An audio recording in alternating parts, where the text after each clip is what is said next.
Urdu programme کے ساتھ حاضر ہے آپ کا میزبان محمد عمیر۔ آداب قبول فرمائیں۔ سامعین، آج اردو ادب کی دو عظیم شخصیات خدائے سخن میر تقی میر اور عہد حاضر کی ممتاز ادیب ڈاکٹر راہی معصوم رضا کی برسی ہے۔ اس موقع پر دونوں شخصیات کو خراج عقیدت۔ سامعین، میر تقی میر اور ڈاکٹر راہی معصوم رضا تو مختلف نام ضرور ہیں، مگر دونوں کا درد مشترکہ ہے۔ دونوں میں انسان اور انسانیت کا درد ملتا ہے۔ تو سامعین، سب سے پہلے آپ کے لیے پیش ہے خدائے سخن میر تقی میر پر خصوصی مقالہ۔ موضوع ہے میر تقی میر، عشق اور انسانی جذبات کی سچی تصویر۔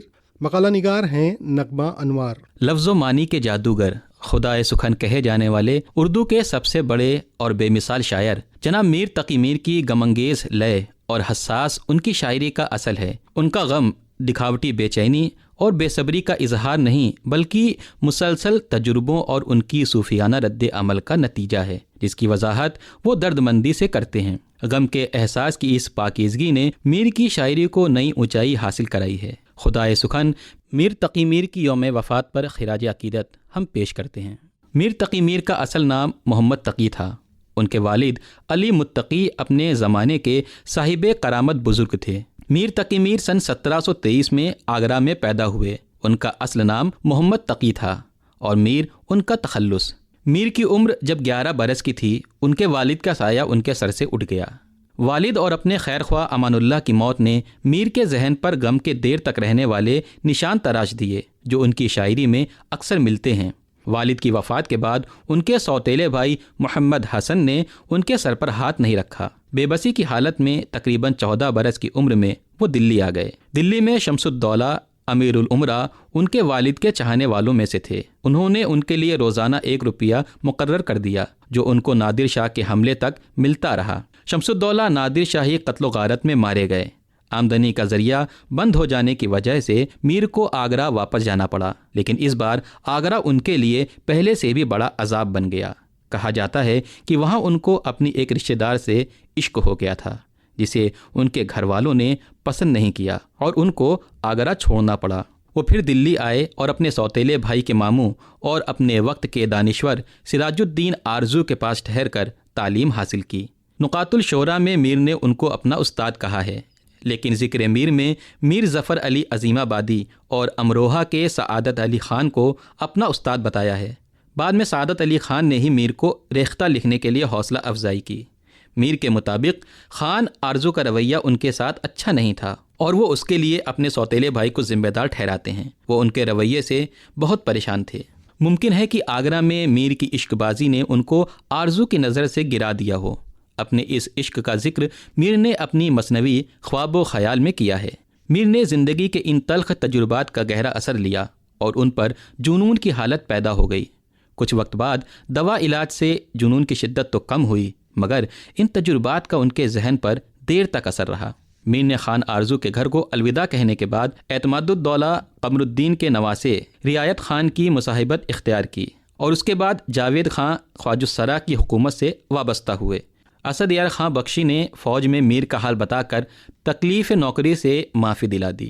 مطلب یہ کہ وہ صرف نام کے سپاہی تھے، کام کچھ نہ تھا۔ اسی عرصے میں صفدر جنگ نے جاوید خان کو قتل کرا دیا اور میر پھر بیکار ہو گئے۔ تب مہا نارائن دیوان صفدر جنگ نے ان کی مدد کی اور کچھ مہینے اچھی طرح سے گزرے۔ اس کے بعد کچھ عرصہ راجہ جگل کشور اور راجہ ناگرمل سے وابستہ رہے۔ راجہ ناگرمل کی سنگت میں انہوں نے بہت سے مقامات اور مارکے دیکھے۔ ان سرپرستوں کی حالت بگڑنے کے بعد انہوں نے کچھ عرصے کے لیے علیحدگی اختیار کر لی۔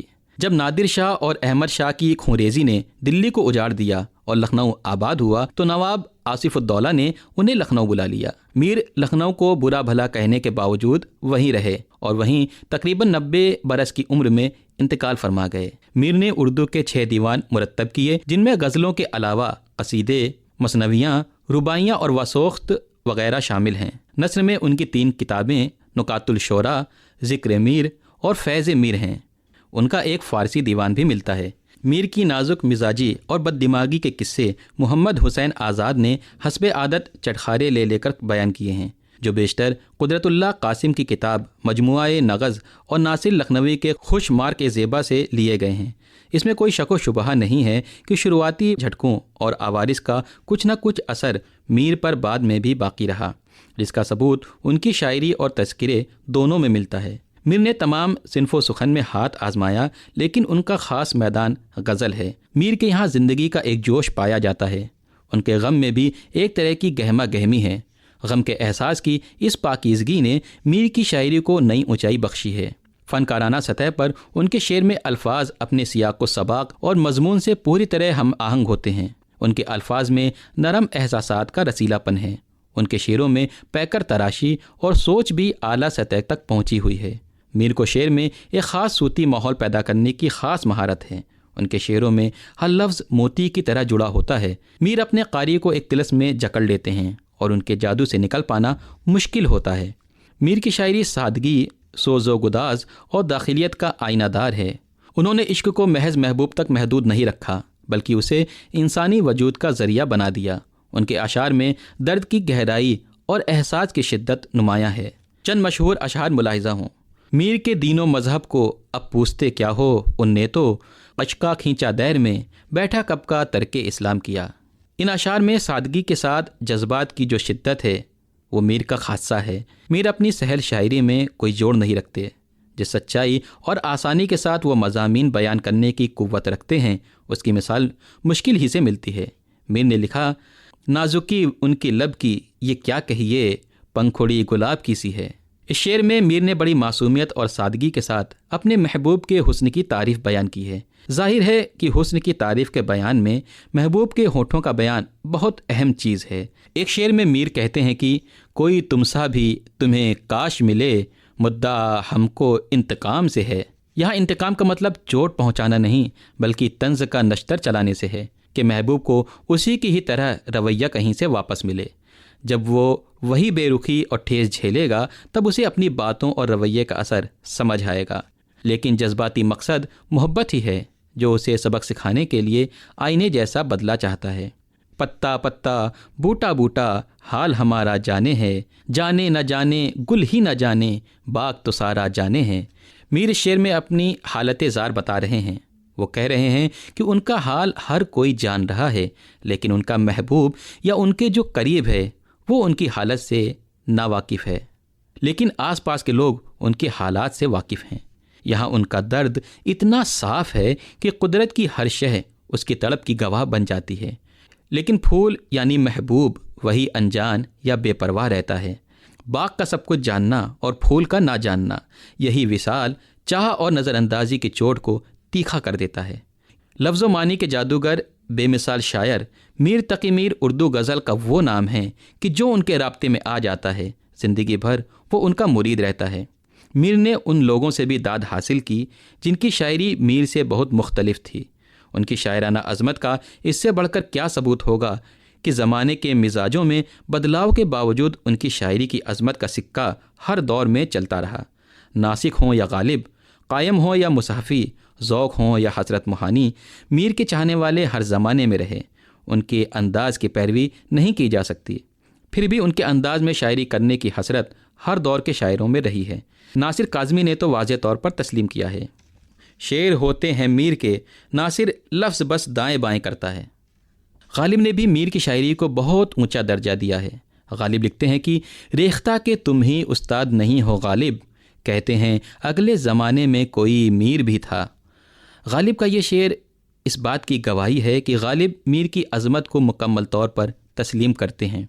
اقبال نے میر کے درد اور سچائی کی تعریف کی ہے۔ ان کا ماننا تھا کہ میر کی شاعری میں دل کی گہرائیوں سے نکلا ہوا سچا احساس ہے۔ حالی نے اپنی کتاب مقدمہ شعر و شاعری میں لکھا ہے کہ میر کی شاعری میں جو اثر اور سادگی ہے وہ کسی اور میں کم ہی ملتی ہے۔ حالی کے مطابق میر کا کلام بناوٹی نہیں بلکہ دل سے نکلا ہوا ہے۔ میر کی عظمت کا فولاد مانتے ہوئے جوش نے کہا کہ میر کی شاعری درد کی ترجمان ہے۔ ان کے یہاں عشق صرف محبت نہیں بلکہ زندگی کا گہرا تجربہ ہے۔ وہیں فراق نے میر کو اردو غزل کا سب سے بڑا شاعر کہا۔ ان کے مطابق میر کی شاعری میں جو اندرونی درد اور انسانی حساسیت ہے وہ منفرد ہے۔ نئے دور میں جان ایلیا نے بھی میر کے انداز پر چلنے کی کوشش کی۔ رشید احمد صدیقی لکھتے ہیں، آج تک میر سے بے تکلف ہونے کی ہمت کسی میں نہیں ہوئی، یہاں تک کہ آج اس پرانی زبان کی بھی نقل کی جاتی ہے جس کے نمونے جہاں تہاں میر کے کلام میں ملتے ہیں، لیکن اب وہ منسوخ ہو چکے ہیں۔ عقیدت کے نام پر کسی کے نقص کی پیروی کی جائے تو بتائیے وہ شخص کتنا بڑا ہوگا۔ میر کو خود بھی اپنی عظمت کا شاید احساس تھا۔ وہ لکھتے ہیں، تم کبھی میر کو چاہو کہ وہ چاہیں ہیں تمہیں، اور ہم لوگ تو سب ان کا ادب کرتے ہیں۔ میر تقی میر نے 6 دیوان ترتیب دیے۔ ان کی مثنویات اور خود نوشت ذکر میر بھی اردو ادب کا اہم سرمایہ ہیں۔ انہیں اردو غزل کا سب سے بڑا شاعر کہا جاتا ہے۔ بعد کے شعراء جیسے غالب اور اقبال نے بھی میر کی عظمت کا اعتراف کیا۔ میر نہایت خوددار، حساس اور کم آمیز طبیعت کے مالک تھے۔ ان کی زندگی فکر، تنہائی اور مسلسل جد و جہد سے عبارت تھی۔ یہی محرومیاں ان کی شاعری میں سوز و اثر پیدا کرتی ہیں۔ سامعین کرام، میر تقی میر کی شاعری آج بھی دلوں کو چھوتی ہے، کیونکہ وہ محض لفظوں کے شاعر نہیں بلکہ احساس کے شاعر ہیں۔ ان کا کلام ہمیں سکھاتا ہے کہ دکھ اور درد بھی تخلیق کا سرچشمہ بن سکتے ہیں۔ کل ملا کر یہ کہ میر تقی میر عشق اور انسانی جذبات کی سچی تصویر ہیں اور شاید بنے رہیں گے۔ سامعین، ابھی آپ میر تقی میر عشق اور انسانی جذبات کی سچی تصویر کے عنوان سے سماعت فرما رہے تھے خصوصی مقالہ نگار تھیں نغمہ انوار۔ سامعین، اب پیش ہے نغمہ انوار کے ذریعے ہی تحریر کردہ ڈاکٹر راہی معصوم رضا پر خصوصی مقالہ۔ موضوع ہے الفاظ سے بولتی ایک صدی۔ ڈاکٹر راہی معصوم رضا ہندوستانی ادب کی اس نادر روایت کے ادیب تھے جن کی تحریر میں گنگا جمنی تہذیب کی خوشبو، گاؤں کی مٹی کی سوندھی مہک اور انسانی رشتوں کی گہری سمجھ ایک ساتھ ملتی ہے۔ وہ صرف ایک ناول نگار یا شاعر ہی نہیں تھے بلکہ ہندوستانی تہذیب کی روح کو الفاظ دینے والے مفکر بھی تھے۔ آج جب ہم ان کے ادب پر نظر ثانی کرتے ہیں تو محسوس ہوتا ہے کہ انہوں نے اپنے دور کے درد، ستم ظریفی اور امیدوں کو بڑی بے باکی سے درج کیا ہے۔ ڈاکٹر راہی معصوم رضا 1 ستمبر 1927 کو غازی پور کے گنگولی گاؤں میں پیدا ہوئے تھے۔ ان کی شروعاتی تعلیم غازی پور میں ہی ہوئی۔ قصہ ہے کہ بچپن میں ایک بار بیمار پڑے تو اسکول جانا چھوٹ گیا۔ آگے کی پڑھائی علی گڑھ سے ہوئی۔ علی گڑھ مسلم یونیورسٹی سے اردو میں طلسم ہوشربا میں PhD کی، پھر علی گڑھ مسلم یونیورسٹی میں ہی اردو کے لیکچرار ہو گئے۔ انہوں نے خود لکھا تھا کہ ان کی 3 والدہ تھیں، نفیسہ بیگم علی گڑھ یونیورسٹی اور گنگا جو گنگرولی میں بہتی تھی۔ لکھنے کا آغاز انہوں نے شاعری سے کیا اور شعر و سخن میں ایک مقام بھی حاصل کیا، پھر شاعری چھوڑ دی اور نثر لکھنے لگے۔ ایک ساتھ کئی چیزیں لکھا کرتے تھے۔ وہ بعد میں علی گڑھ کو چھوڑ کر بمبئی چلے گئے۔ فلموں سے انہیں شروع سے ہی لگاؤ رہا تھا۔ بعد میں BR چوپڑا اور راج کھوسلا کی دوستی کام آئی جو انہیں فلم دینے لگے تھے۔ مہابھارت کے لیے BR چوپڑا نے ان سے اسکرپٹ لکھائی۔ بمبئی ان کے لیے ادبی تحریروں کے لحاظ سے کافی زرخیز رہا، جہاں انہوں نے آدھا گاؤں، دل ایک سادہ کاغذ، اوس کی بوند، ہمت جونپوری جیسے ناول لکھے۔ یہ تمام تخلیقات ہندی میں تھیں۔ اس سے پہلے وہ اردو میں نظم اور غزل لکھتے رہے تھے۔ ٹوپی شکلا، کٹرا بھی آرزو، محبت کے سوا، اسنتوش کے دن، نیم کا پیڑ ان کے دیگر ناول ہیں۔ نیا سال، موضع گل، موضع صبا، رقص میں، اجنبی شہر کے اجنبی راستے، غریب شہر ان کے خاص اردو شعری مجموعے ہیں۔ ان کی اردو نظموں کے ہندی ترجمے کو میں ایک پھیری والا، شیشے کے مکاں والے، غریب شہر مجموعوں سے شائع کیا گیا ہے۔ دیش میں نکلا ہوگا چاند ان کی بے حد مقبول نظم ہے جسے جگجیت سنگھ اور چترا سنگھ نے پہلی بار گایا تھا۔ انہوں نے کئی فلموں اور سیریلز کے لیے اسکرپٹ اور ڈائیلاگ بھی لکھے۔ میں تلسی تیرے آنگن کی فلم کی اسکرپٹ کے لیے انہیں فلم فیئر ایوارڈ سے نوازا گیا۔ مرکزی حکومت نے انہیں پدم شری اور پدم بھوشن سے سرفراز کیا۔ 15 مارچ 1992 کو وہ 64 برس کی عمر میں اس دنیا فانی سے رخصت ہو گئے۔ ہندی اور اردو ادب میں ان کا کافی تعاون رہا۔ ان کا مشہور ناول آدھا گاؤں بھارتی بر صغیر کے تقسیم اور اس کے سماجی اثرات کی چھو لینے والی کہانی ہے۔ اس ناول میں ساجھی وراثت، روایت اور آپسی بھائی چارے کے جذبات خاص طور پر نظر آتے ہیں۔ یہ دکھاتا ہے کہ صدیوں کے ساتھ رہنے والے لوگ سیاسی وجہ سے کیسے تقسیم ہو گئے۔ راہی معصوم رضا نے بغیر کسی لاگ لپیٹ کے سماج کی سچائیوں کو سامنے رکھا ہے۔ علاقائی بولی اسے اور زیادہ مستند بناتا ہے۔ ناول صرف ایک گاؤں کی کہانی نہیں ہے بلکہ اس دور کے سماجی تبدیلی اور سیاسی اتھل پتھل کا بھی دستاویز ہے۔ ٹوپی شکلا بھی ڈاکٹر راہی معصوم رضا کا ایک مشہور ناول ہے۔ ٹوپی شکلا میں رضا نے ہندو مسلم رشتوں اور پہچان کے سوال کو بے حد حساس طریقے سے اٹھایا۔ یہ ناول بتاتا ہے کہ انسان کی اصلی پہچان اس کی انسانیت ہے، نہ کہ اس کا مذہب۔ اوس کی بوند اور ان کی دیگر تخلیقات میں بھی سماجی حقیقت اور انسانی حساسیت خوب ملتی ہے۔ ان میں سخت مضامین کو آسان زبان میں پیش کرنے کی نایاب قوت تھی۔ ان کی زبان، مکالمے اور کردار انہیں پریم چند کے قریب لے جاتے ہیں۔ ڈاکٹر راہی معصوم رضا نے ممبئی جا کر فلموں کے لیے بھی لکھنے کا کام کیا، لیکن انہیں گھر گھر میں مقبولیت اس وقت ملی جب انہوں نے مہابھارت سیریل کے مکالمے لکھے۔ ڈاکٹر راہی معصوم رضا کا ایک اور شاہکار نیم کا پیڑ ہے۔ نیم کا پیڑ انہیں اور بھی مقبول بناتا ہے۔ یہ ناول بعد میں دوردرشن پر سیریل کی شکل میں بھی پیش کیا گیا۔ ناول میں غریب، امیر، دبے کچلے اور سامنتیوں کے بیچ کا فرق واضح طور پر دکھایا گیا ہے۔ یہ صبر، جدوجہد، کڑواہٹ اور زندگی کی کڑوی حقیقتوں کا عکس بن کر سامنے آتا ہے۔ جیسے نیم کڑوی ہوتی ہے، ویسے ہی زندگی کی حقیقت بھی کڑوی ہوتی ہے۔ زبان میں ہندی اور اردو کا قدرتی مرکب ہے۔ مکالمے آسان بول چال کی زبان میں ہیں، جس سے کہانی اور زیادہ اثردار بنتی ہے۔ کل ملا کر نیم کا پیڑ صرف ایک دیہی کہانی نہیں، بلکہ بھارتی سماج میں موجود غیر برابری اور جدوجہد کی گہری پڑتال ہے۔ ڈاکٹر راہی معصوم رضا کی زبان اردو کی نفاست اور ہندی کی بے ساختگی کا خوبصورت سنگم ہے۔ ان کا ماننا تھا کہ زبان انسان کو جوڑنے کا ذریعہ ہے، بانٹنے کا نہیں۔ ان کی تحریر میں سماجی حقیقت، فرقہ وارانہ ہم آہنگی، انسانی درد اور حکومت کے تئیں سوال اٹھانے کی بہادری واضح طور پر نظر آتی ہے۔ ڈاکٹر راہی معصوم رضا کا ادب صرف تفریح نہیں، بلکہ سماجی شعور کا دستاویز ہے۔ انہوں نے مذہب اور سیاست کے نام پر سماج کو بانٹنے کی رجحانات کی تنقید بہترین طریقے سے کی۔ ان کی تخلیقات میں اس بات کا واضح طور پر پیغام ملتا ہے کہ بھارت کی اصلی طاقت اس کی تنوع اور بقائے باہمی میں ہے۔